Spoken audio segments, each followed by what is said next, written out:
मित्रों नमस्कार। GS study group YouTube channel में मैं बी आर सोलंकी आपका हार्दिक स्वागत और अभिनंदन करता हूं।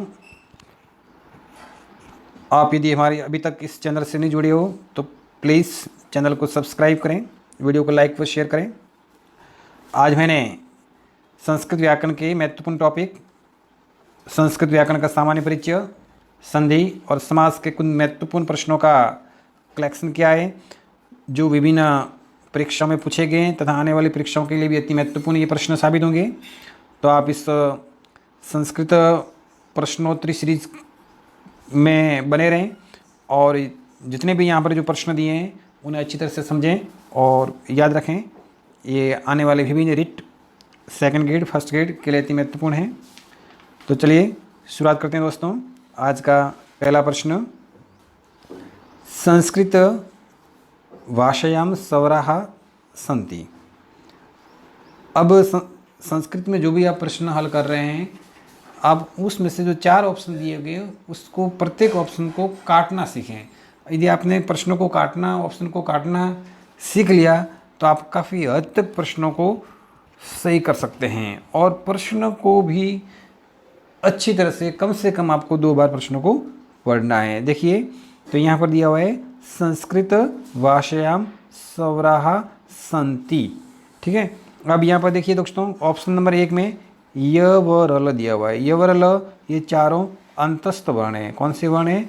अंतस्थ, ये भी स्वर नहीं है। अब ऑप्शन नंबर 3 देखिए श श स ये चारों ऊष्म वर्ण है। कौन से वर्ण है? ये ऊष्म। और ऑप्शन नंबर 4 में ञ म ण न म ये पंचम वर्ण की श्रेणी में आते हैं। प्रत्येक वर्ग के 5वां वर्ण है ये, तो पंचम वर्ण है, ये भी स्वर वर्ण नहीं है। यानी ऑप्शन नंबर 1, 3 और 4 ये तीनों नहीं है। अब कौन सा शेष रह गया? ऑप्शन नंबर 2 अ ई उ री, ये चारों ऑप्शन नंबर 2 में दिए हुए चारों वर्ण ये स्वर वर्ण हैं। संस्कृत में 9 स्वर वर्ण होते हैं। कितने दोस्तों होते हैं? 9 स्वर वर्ण होते हैं। अ ई उ री लृ ए ऐ ओ और औ, ये 9 स्वर वर्ण होते हैं। पाणिनि के अनुसार संस्कृत में 21 या 22 स्वर वर्ण होते हैं। 21 या 22। तो प्रश्न पहले का सही आंसर है 2, यानी ऑप्शन नंबर 2 अ ई उ री। चलिए नेक्स्ट प्रश्न की ओर। प्रश्न नंबर 2 क्या कह रहा है? देखिए यस धन न इत्यत्र संधियुतम रूपम स्यात्, यानी यज धन न से कौन सा संधि पद बना है? तो देखिए यहाँ पर यज धन न, यानी यहाँ ये सचुत्व संधि का उदाहरण है। कौन सी संधि का? सचुत्व। सचुत्व संधि में क्या होता है कि स और त वर्ग के बाद, त वर्ग यानी त थ द ध और न, इसके बाद यदि श या च वर्ग आ जाता है तो स और त वर्ग का श या च वर्ग हो जाता है। वो भी क्रमानुसार होते हैं, ये हमने पढ़ा था। तो यहाँ पर देखिए चाहे ये पूर्व पद में आए या उत्तर पद में आए, दोनों पद में, तो यहाँ पर न आया है त वर्ग का जो दूसरे पद में आया हुआ है। तो यहाँ पर देखिए न का क्या बन रहा है? यहाँ पर ञ, तो यहाँ पर बन जाएगा यज यज धन ञ। अब मैंने बताया था कि ज और ञ यानी ज प्लस ञ बन के क्या बनता है? ज्ञ बनता है। कौन सा वर्ण बनता है? ज्ञ। एक संयुक्त व्यंजन वर्ण है, तो यहाँ पर सही पद बनेगा यज्ञ। क्या बनेगा? यज्ञ। जैसे क और श बन करके क्या बनता है? क्ष बनता है। और त और र वर्ण मिलके क्या बनेगा? त्र बनेगा। श और र मिलके क्या बनेगा? स्र बनता है। तो ये आपको संयुक्त जो व्यंजन वर्ण हैं उनको भी याद रखने हैं। तो प्रश्न संख्या 2 का सही आंसर है ऑप्शन नंबर 3 यज्ञ। अब प्रश्न नंबर 3, उच्चारण यत्न कतिविधः अस्ति, यानी उच्चारण यत्न कितने हैं, उच्चारण यत्न कितने हैं। तो उच्चारण यत्न 2 हैं, पहला है आभ्यंतर और दूसरा है बाह्य। आभ्यंतर और बाह्य, ये 2 उच्चारण यत्न हैं। तो यहाँ पर देखिए ऑप्शन नंबर पहले में लिखा है द्विधा, दूसरे में पंचधा, तीसरे में त्रिधा और चौथे में षड्विध। तो कितने प्रकार के होते हैं, 2 प्रकार के। तो ऑप्शन नंबर पहला सही है द्विधा, आभ्यंतर और बाह्य। आभ्यंतर 5 प्रकार के होते हैं और बाह्य 11 प्रकार के यत्न होते हैं। तो ये भी आपको ध्यान रखना है। तो प्रश्न संख्या 3 का सही आंसर है ऑप्शन नंबर 1 द्विधा। चलिए नेक्स्ट प्रश्न, जलाम दशोन्ते सूत्रस्य उदाहरणम अस्ति। अब इसमें देखिए ऑप्शन नंबर पहला है उत्थानम। उत्थानम का सही संधि विच्छेद होगा उद धन स्थानम। यहाँ पर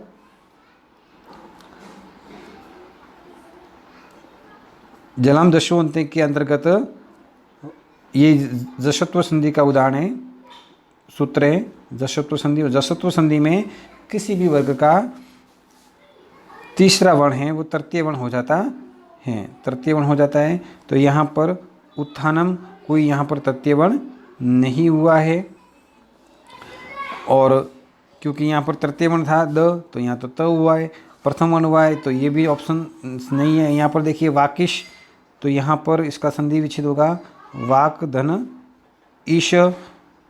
तो यहाँ पर तृतीय वर्ण क का ग होना चाहिए, लेकिन यहाँ पर भी नहीं हुआ ऑप्शन नंबर 2 में भी। चलिए ऑप्शन नंबर 3 चेक करते हैं। आबंत, आबंत में क्या होगा आप धन अंत। यहाँ पर देखिए प का तृतीय वर्ण क्या होता है ब, तो प से ब बनेगा, यानी आबंत बिल्कुल सही है। और यहाँ देखिए ऑप्शन 4 को भी चेक कर देते हैं। ये क्या बता रहा है कि चिन्ह में यहाँ पर चित धन मय, ये भी नहीं है, क्योंकि पंचम वर्ण के बाद उससे पहले कोई भी वर्ग होता है वो भी उसका 5वां वर्ण कर दिया जाता है, परस्वर्ण संधि का उदाहरण है। तो यहाँ पर जलम दशोन्ते सूत्र का सही उदाहरण है ऑप्शन नंबर 3 आबंध। चलिए नेक्स्ट प्रश्न, यण संधि उदाहरणम अस्ति। यण संधि का उदाहरण कौन सा है। तो देखिए दोस्तों मैंने आपको बताया था कि यण संधि की पहचान क्या है कि य व र और ल इन वर्णों के आगे आधा अक्षर होता है, तो यण संधि से निर्मित कोई शब्द होता है। तो यहाँ पर देखिए यहाँ पर कोई भी आधा अक्षर इस ऑप्शन में भी नहीं है, पहले ऑप्शन विद्यालय में भी कोई नहीं है। अरे यहाँ पर तो अवग्रह चिन्ह लगा हुआ है, तो ये भी नहीं है। और यहाँ संधि विच्छेद करते हैं, तो यहाँ पर देखिए इसको इस तरह से लिख सकते हैं यद धन यद्यपि, ऐसे भी लिखा जा सकता है। तो देखिए य के पहले द आधा है, इसका मतलब यण संधि का सही उदाहरण कौन सा है ऑप्शन नंबर 2 यद्यपि। तो यण संधि का सीधा आपको ध्यान रखना है कि य व र ल के आगे आधा अक्षर होना चाहिए। चलिए नेक्स्ट प्रश्न, अब इनको वापस चेक भी कर सकते हैं कि इन जो भी ऑप्शन दिए हुए इसमें कौन कौन से संधि है। तो विद्यालय में देखिए विद्याधन आले, यहाँ पर दीर्घ संधि का ये उदाहरण है। और तदेव में 2 मात्राएं ऊपर होती है, तो वो वृद्धि संधि का उदाहरण होता है। ऊपर 2 मात्राएं होती हैं तो वृद्धि संधि। और हरय इस प्रकार का जो अवग्रह चिन्ह लगा होता है, तो इसमें पूर्व रूप संधि का उदाहरण माना जाता है, पूर्व रूप संधि। ठीक है, नेक्स्ट प्रश्न, तो यहाँ देखिए पर संधिकर्ष, फिर आगे खाली जगह दी हुई है। अब इसमें से क्या आएगा, देखो ऑप्शन में 1 में संयोग, 2 में वियोग, 3 में संहिता और 4 में प्रयत्न। तो दोस्तों मैंने आपको लिखवाया था कि पर सन्निकर्ष संहिता होता है। पर सन्निकर्ष क्या होता है, संहिता, यानी अत्यधिक वर्णों की समीपता आती है उसे संहिता कहा जाता है। संहिता का मतलब होता है संधि, संधि का ही दूसरा नाम क्या है? संहिता। यानी संधि की जो व्याकरण युक्त परिभाषा है पर सन्निकर्षम संहिता। अब ये प्रयत्न है, इसका क्या बनेगा? तो तुल्यास्य, तुल्यास्य प्रयत्न श्रवणम होता है।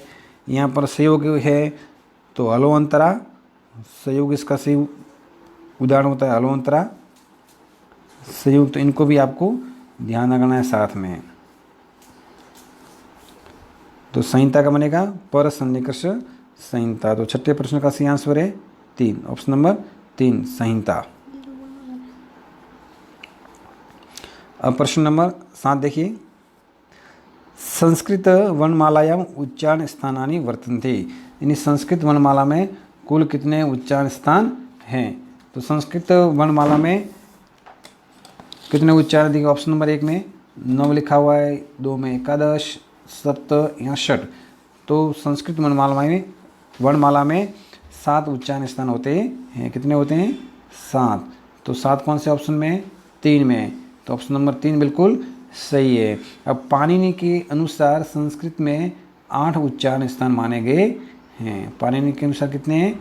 8। अब 7 उच्चारण स्थान कौन कौन से हैं?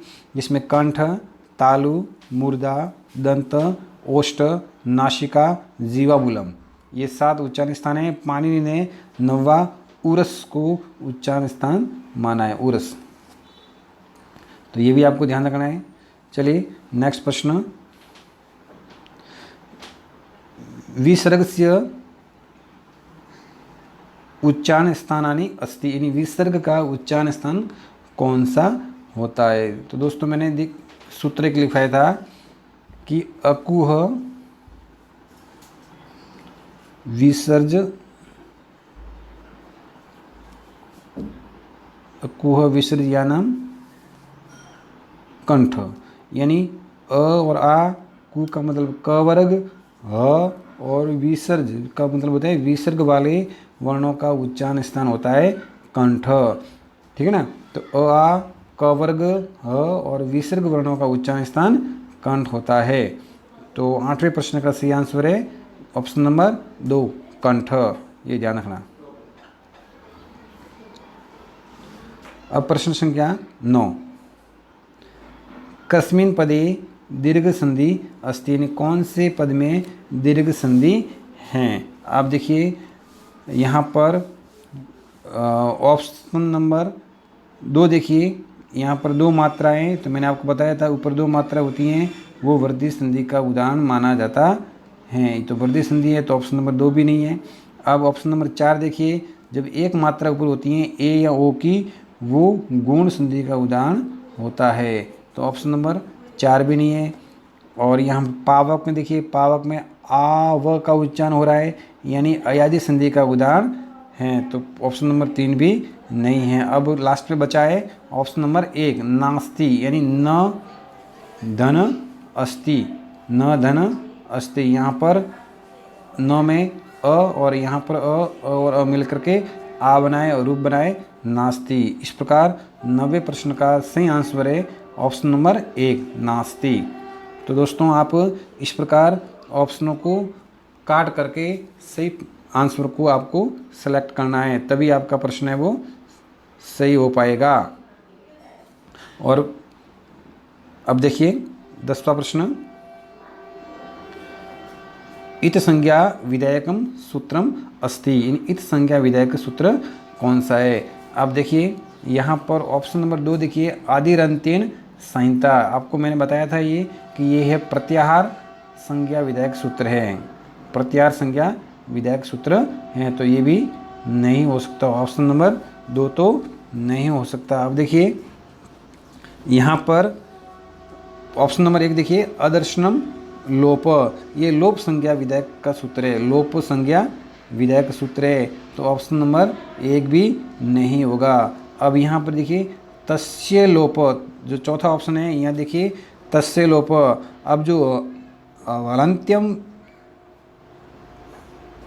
जो वर्ण हैं उनका तस्य लोप सूत्र से लोप हो जाता हैं। इसका मतलब ये भी इत संज्ञा विधायक सूत्र नहीं है। अब ऑप्शन नंबर 3 शेष रहता है, तो इत संज्ञा विधायक सूत्रम अस्ति, तो सही उसका आंसर होगा हलंत्यम। यानी इत संज्ञा विधायक जो भी हैं वर्ण, उसकी हलंत्यम संज्ञा होती हैं।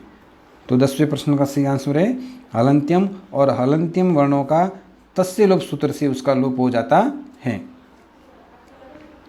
चलिए नेक्स्ट प्रश्न 11वां। त वर्गस्य उच्चारण स्थानम अस्ति, यानी त वर्ग का उच्चारण स्थान कौन सा है। अब मैंने लिखाया था आपको कि लृ तुलसानाम दंता, यानी आपको एक सूत्र लिखा था लृ तुलसानाम दंता। इसमें देखिए दोस्तों कि लृ तु का मतलब होता है त वर्ग, जिसमें त थ द ध न और ल और स, इन सभी वर्णों का उच्चारण स्थान दंता है। तो यहाँ क्या पूछा गया है, त वर्ग यानी त थ द ध न का उच्चारण स्थान क्या होगा, दंता। यानी ऑप्शन नंबर 2 11वें प्रश्न का सही आंसर है। आप इनको यदि काटना सीखें तो इस प्रकार देखें, ओस्टो यानी उपुब्धमान्य ओस्टो, प वर्ग का ओस्टो होता है, प वर्ग का कौन सा उच्चारण स्थान है, ओस्टो। और तालु च वर्ग का तालु उच्चारण स्थान होता है, और क वर्ग का कंठ होता है। तो तीनों ऑप्शन तो ये नहीं थे। अब ऑप्शन नंबर 2 शेष रहता है, तो 11वें प्रश्न का सही आंसर है दंता। अब दोस्तों प्रश्न संख्या 12वां देखिए। ये क्या कह रहा है कि षट्णष्टु सूत्रानुसारेण अधिष्ठाता पदस्य संधि विच्छेद स्थि, यानी षट्णष्टु सूत्र से अधिष्ठाता पद का सही संधि विच्छेद कौन सा होगा। अब देखिए दोस्तों इस संधि में क्या होता है कि स या त वर्ग के बाद त थ द ध न, ये त वर्ग में आते हैं। इन वर्णों के बाद यदि श या ट वर्ग होता है, ट ठ ड ढ और न, ये वर्ण आने पर क्या हो जाता है कि स का हो जाएगा श, और त थ द ध न का भी क्रमानुसार ट ठ ड ढ न हो जाता है। तो यहाँ पर देखिए क्या पद बना है, अधिष्ठाता, यानी स का श हो गया, तो बिल्कुल भी सही है। और यहाँ पर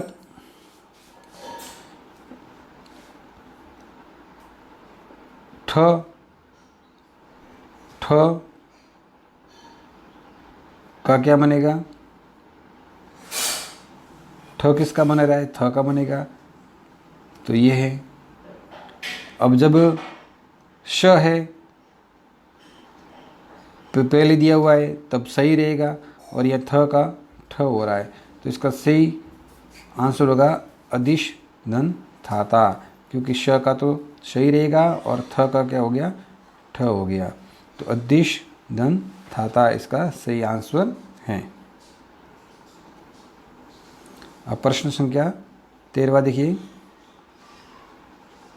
पर रूप संधि रूपम अस्ति, यानी पर रूप संधि का उदाहरण कौन सा है। देखिए ऑप्शन नंबर 3 क्या कह रहा है, दध्यत्र, यानी ये वर्ण के आगे आधा अक्षर है, इसका मतलब इसमें कौन सी संधि है, यण संधि है, ये भी पर रूप संधि का उदाहरण नहीं है।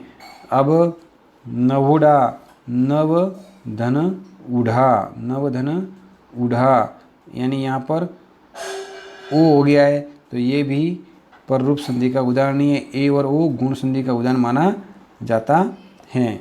और एतावागतु यहाँ पर आव हो गया है, इसमें अयादि संधि का उदाहरण इसमें है, ये भी पर रूप संधि का उदाहरण नहीं है। मनीषा शब्द का संधि विच्छेद होगा मनस धन ईशा, ये पर रूप संधि का उदाहरण है, क्योंकि यहाँ पर टी संज्ञा से निर्मित ये पद हैं, यानी मनस धन ईशा मनीषा, ये शब्द पर रूप संधि का उदाहरण है। पतंजलि, मनीषा, करकंदु, शकंदु, ये सभी जो उदाहरण हैं ये पररूप संधि के उदाहरण हैं। तो 13वें प्रश्न का सही आंसर है मनीषा, ऑप्शन नंबर 4। अब नेक्स्ट प्रश्न देखिए 14वां। वर्णानाम उच्चारण स्थानानाम च सुमेलनम कृत्वा समीचीनम समूहम चिनुत। यानी वर्णों का वर्ण दिए हुए हैं और उसके आगे उनके उच्चारण स्थान दिए हुए हैं। अब कौन सा जो ऑप्शन है जिसमें वर्ण और उच्चारण स्थान सही दिए हुए हैं? तो देखिए च मुर्दा दिया हुआ है, तो च वर्ण का उच्चारण स्थान होता है तालु, उसका सूत्र है इचु येषाणाम तालु। अब यहाँ पर देखिए ल वर्ण का उच्चारण स्थान होता है लृ तुलसानाम दंता, लृ तुलसानाम दंता। तो ये बिल्कुल सही है क्योंकि यहाँ पर ल आ रहा है और ल का उच्चारण स्थान दंती होते हैं। अब यहाँ पर देखिए दंतोष्ट जो उच्चारण स्थान है वो है वकारस्य दंतोष्ट, दंतोष्ट वकारस्य दंतोष्ट, ये भी नहीं है। तो ऑप्शन नंबर 1, 3 और 4 भी नहीं है। देखो तालु, तालु किसका है? ई च वर्ग और य और श का है, ब का नहीं है। तो 3 ऑप्शन कट गए, शेष रहा ऑप्शन नंबर 2। तो ऑप्शन नंबर 2 सही है, यानी 14 प्रश्न का सही आंसर है ऑप्शन नंबर 2 ल दंता। अब प्रश्न संख्या 15 देखिए। विसर्जनीयस्य स इति सूत्रेण विधीयते। यानी विसर्जनीयस्य सूत्र के अनुसार स का यानी विसर्ग का क्या हो जाता है? तो अनुस्वार हो जाता है, लोप हो जाता है, विसर्ग हो जाता है, ये विसर्ग से सकार हो जाता है। तो विसर्जनीयस्य सूत्र से विसर्ग का सकार हो जाता है, यानी ऑप्शन नंबर 4 बिल्कुल इसका सही आंसर है। नेक्स्ट प्रश्न 16वां देखिए। अधोलिखित यण संधि रूपम विद्यते, यानी यण संधि का उदाहरण कौन सा है? तो दोस्तों मैंने अभी बताया आपको कि यण संधि में य, व, र और ल ये 4 वर्ण होते हैं और इन वर्णों के आगे कोई आधा अक्षर है तो वो यण संधि का उदाहरण माना जाता है। अभी ये 4 ऑप्शन में देखिए विद्यालय, गंगोग, मार्तंड और प्रत्युपकार। इसमें आधा अक्षर कौन से वर्ण में, कौन से शब्द में है? तो ऑप्शन नंबर 1 में दिया हुआ है प्रत्युपकार। यहाँ पर य के आगे आधा अक्षर, इसका मतलब यण संधि का उदाहरण है। तो 16वें प्रश्न का सही आंसर है ऑप्शन नंबर 1 प्रत्युपकार। चलिए नेक्स्ट प्रश्न 17वां। अव्ययभाव समासस्य उदाहरणम अस्ति, यानी अव्ययभाव समास का उदाहरण कौन सा है? तो ऑप्शन नंबर देखिए पहला क्या कह रहा है? पीताम्बर। तो इसका समास विग्रह होगा पीतम अम्बरम यस्य स, यानी बहुब्रीहि समास है। नील कमलम, यानी नीलम कमलम, ये भी कर्मधारय समास का उदाहरण है, विशेषण विशेष्य है। अब आगे देखिए यथा शक्तिम, तो शक्तिम अनतिक्रम्यम, शक्तिम अनतिक्रम, यानी यथा का अनतिक्रम्य हो जाता है, ये अविभावी समास का उदाहरण है, ये सही है। और त्रिलोक भी देखिए ये पद, यानी त्रिलोक यानी 3 लोकों का जो स्वामी, यानी त्रि ये संख्या दिया हुआ है, तो त्रयाणाम लोकानाम समाहार, यानी द्विगु समास का उदाहरण है। तो अविभावी समास का सही उदाहरण कौन सा है? यथा शक्तिम, यानी 17वें प्रश्न का सही आंसर है ऑप्शन नंबर 3 यथा शक्तिम। नेक्स्ट प्रश्न देखिए 18वां। चार थे खाली जगह दी हुई है, समास अस्ति, यानी च अर्थ में कौन सा समास होता है? तो च अर्थ में द्वंद्व समास होता है। कौन सा होता है दोस्तों? द्वंद्व समास, यानी च अर्थ के रूप में द्वंद्व समास का प्रयोग होता है और उसके समास विग्रह जो भी पद होते हैं उनका समस्त पद बनाते समय च का लोप कर दिया जाता है और च का 4 अर्थों में प्रयोग होता है, अनवाच्य, इतरेतर और समाहार। इन सभी अर्थों के लिए च का प्रयोग किया जाता है। देखिए नेक्स्ट प्रश्न 19वां प्रश्न। कर्मधारय समास से उदाहरणम अस्ति। अब कर्मधारय समास में विशेषण विशेष्य या उपमान उपमेय शब्द होते हैं। तो प्रत्येक जो ऑप्शन दिए हुए हैं उनको चेक करते देखिए।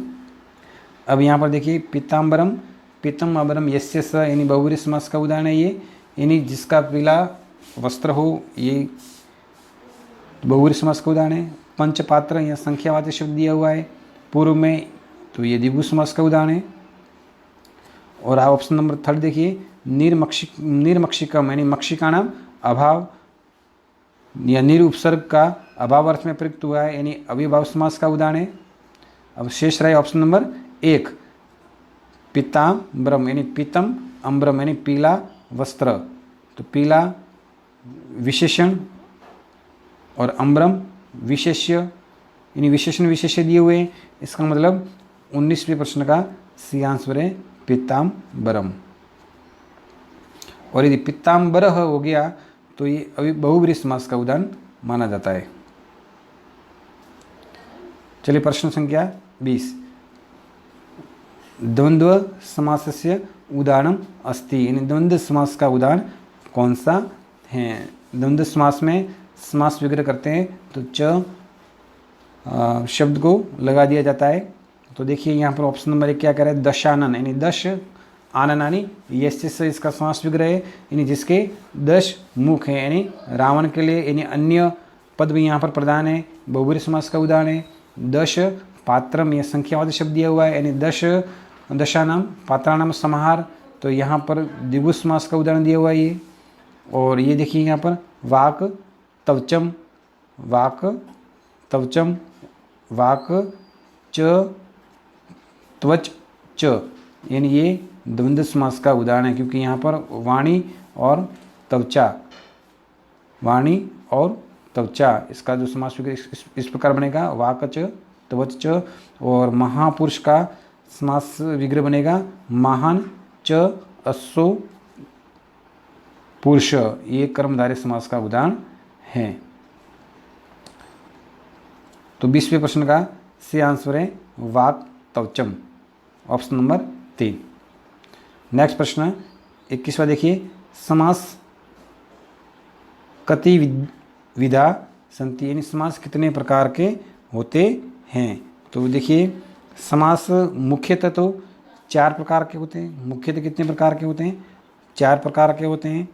और सामान्यतः समास के 6 भेद माने गए हैं, सामान्यतः 6 भेद माने गए हैं। लेकिन लघु सिद्धांत कौमुदी के अनुसार जो वरदराज की लघु सिद्धांत कौमुदी है उसमें समास के 5 भेद स्वीकार किए गए हैं। तो यहाँ पर समास कति विधा संति, यहाँ पर विधा है, यानी समास कितने प्रकार के होते हैं, तो समास 5 प्रकार के होते हैं, पंचभेदा संति। तो प्रश्न संख्या 21 का सही आंसर है ऑप्शन नंबर 3 पंच। नेक्स्ट प्रश्न देखिए,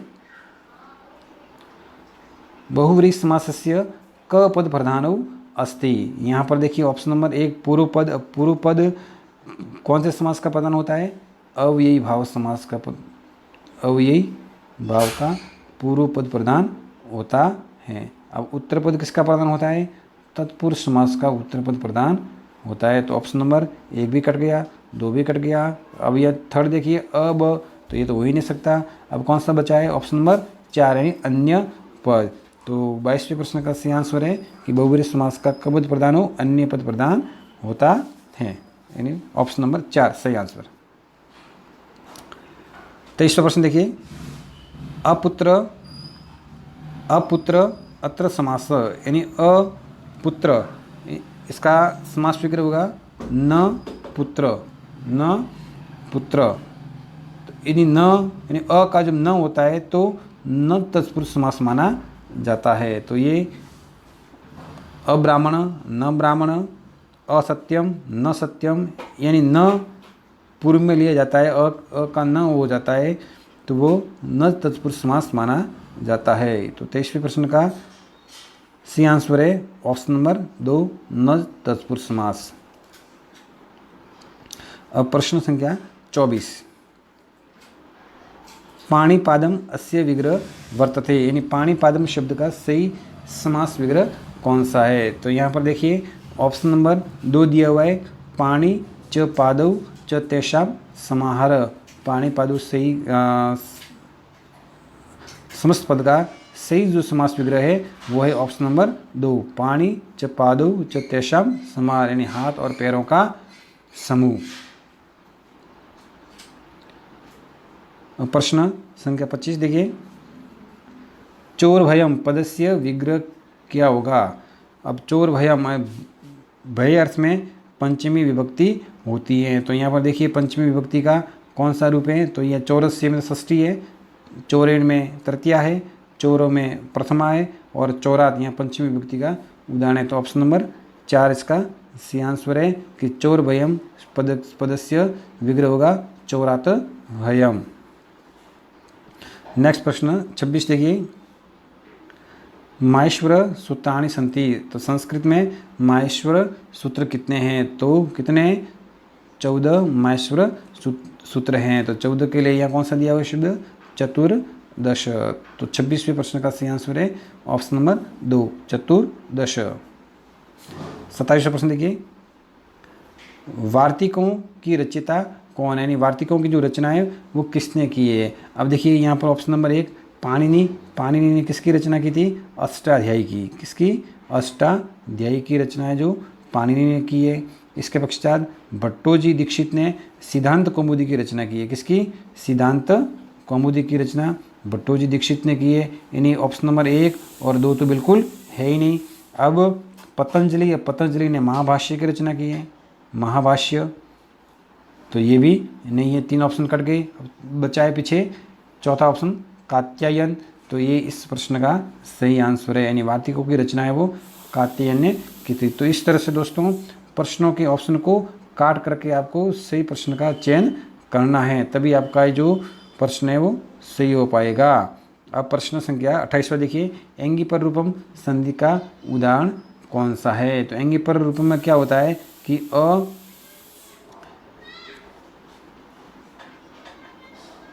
के बाद ओ या ए, अ या आ के बाद ओ या ए होने पर उसका बाद वाला रूप आगे में समाहित हो जाएगा। जैसे यहाँ उपोषिति शब्द लिखा हुआ है, इसका संधि विच्छेद होगा उपधन ओषति, उपधन ओषति। अब यहाँ पर ओ है वो आगे वाले वर्ण में मिल जाएगा तो बनेगा उपोषति। तो एंगी पररूप संधि का उदाहरण है उपोषति। अब यहाँ पर और भी उदाहरण दिए हुए दोस्तों, इनके बारे में अध्ययन कर लेते हैं। प्रार्चति, प्राणम, ये दोनों गुण संधि के अपवाद है, और श्रावक इसमें अयादि संधि है क्योंकि आव का उच्चारण हो रहा है। तो 28वें प्रश्न का सही आंसर है ऑप्शन नंबर 1 उपोषति। 29वां प्रश्न देखिए, जलाम जशोन्ते सूत्र से उदाहरण अस्ति, यानी जलाम जशोन्ते सूत्र के अनुसार किसी भी वर्ग का तृतीय वर्ण हो जाता है। कौन सा वर्ण हो जाएगा, तृतीय। अब तृतीय वर्ण देखिए यहाँ पर तल्ले में तद धन लय, तो यहाँ पर ल हो गया, यानी लत्व संधि का उदाहरण है। प्रश्न, तो ये प्रश्न धन न, यानी ये सचूत्र संधि का ये अपवाद है, तो यहाँ पर भी नहीं है। रामष्टिकते, तो रामस्य धन टिकते, ये शटुत्व संधि का उदाहरण है, तो ये भी नहीं है। तो यहाँ पर देखिए वागिश, तो इसका सही संधि विच्छेद होगा वाक धन ईश, वाक धन ईश। यहाँ क का ग हो गया, यानी तृतीय वर्ण हो गया। तो 29वें प्रश्न का सही उदाहरण है वागीश, यानी ऑप्शन नंबर 4 बिल्कुल इसका सही आंसर है। अब इसी महत्वपूर्ण प्रश्नोत्तर श्रृंखला का अंतिम प्रश्न 230वां प्रश्न देखिए, प्रत्येक स्वर के कितने यत्न होते हैं, प्रत्येक स्वर के कितने यत्न होते हैं।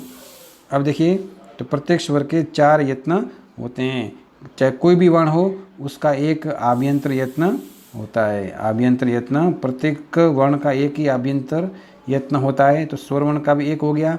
और 3 स्वर वर्ण के जो बाह्य यत्न होते हैं, उदात्त, अनुदात्त और स्वरित। तो 3 ये और 1 आभ्यंतर यत्न यानी 4। प्रत्येक स्वर वर्ण के 4 यत्न होते हैं और प्रत्येक जो व्यंजन वर्ण होता है उसके 5 यत्न होते हैं। तो ये थे इस संस्कृत व्याकरण के संबंधित महत्वपूर्ण प्रश्नों की सीरीज। दोस्तों आप इसे पढ़ें, याद करें, और यदि आपको ये वीडियो हमारा अच्छा लगा है तो इस चैनल को सब्सक्राइब करना ना भूलें। नेक्स्ट मिलेंगे अगले वीडियो के साथ, तब तक के लिए धन्यवाद।